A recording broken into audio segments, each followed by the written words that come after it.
Hi, welcome and welcome back. I hope you're doing well. I want to talk to you about the reality of reverence in narcissistic families in particular. However, it could really apply to any narcissistic relationship.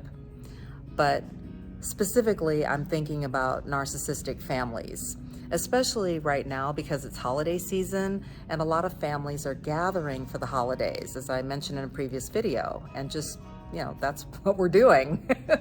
A lot of us haven't seen our families in a long time if we all live in different places. And just the fact of being able to gather around a table together and look at each other or give hugs is a big deal. And however you're celebrating the holidays, whatever you may be doing, there is 9 times out of 10 someone who is spearheading the gatherings. There may be a matriarch or patriarch that kind of is a leader in the family who may be hosting or tends to host traditionally. Either way, there's kind of a harsh reality to reverence when it comes to narcissistic families, and specifically those leaders in the family. And the reality is that a lot of our parents, grandparents, these leaders in the family, these leadership figures, are themselves wounded children who have also been through some kind of trauma, some kind of adverse childhood experiences. Maybe they were abused, maybe they were neglected, maybe they were spoiled, maybe they were a kind of forgotten middle child, or maybe they were adopted or abandoned. Whatever the case is, a lot of these figures in narcissistic families are themselves wounded children and traumatized, and they are not really equipped to handle the kind of reverence that is often expected when it comes to them. There may be other family members who are maybe encouraging everyone to hold a particular person in high regard, or they're kind of policing that aspect of the dynamics in the narcissistic family. And they themselves may hold the narcissistic family leader in high regard. And that can be really tough because it gives the illusion that this person is just untouchable, or they're invincible, or all powerful, when in reality, they have a lot of unresolved and just unhealed issues in their life, in their past. And that can be hard to reconcile, especially if the person comes across as having it together, or being tough on you or other members of the family. It can kind of give the illusion that they're a lot stronger than they really are. And when you come into the knowledge of narcissism and narcissistic abuse, and specifically narcissistic families and how those dynamics work, and you really examine the situation, the family landscape, and look at the dynamics, you can start to see what's really going on. You can start to see the immaturity. You can start to see some of the childlike and immature qualities that even some of the seemingly strongest leaders or individuals within the family have.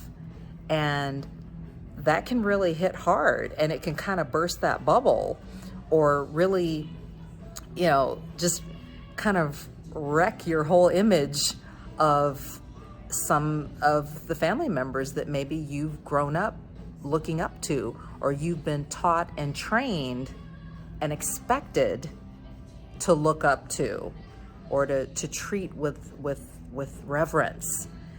And honestly, a lot of times that being put in that position is, even though it may feel good, to, say, the patriarch, matriarch, or whoever the leadership figure or figures are. It may feel good to them to be held in this high regard or to be revered in such a way. They may even go so far as to dish out advice or to really provide counsel or kind of play into that role. But really, inside, deep down, they can't really handle it. And I think that becomes evident when you start to see things falling apart in the family, or things not being acknowledged, or, the dynamics and some of the pockets of the family starting to implode or self-destruct without acknowledgement, right? It's like everything can't be perfect and everyone can't be strong and invincible when there's like pockets imploding and people falling apart and just, fallouts, or just, little groups and people pit against each other. There's no strength in that. It's actually a sign of weakness.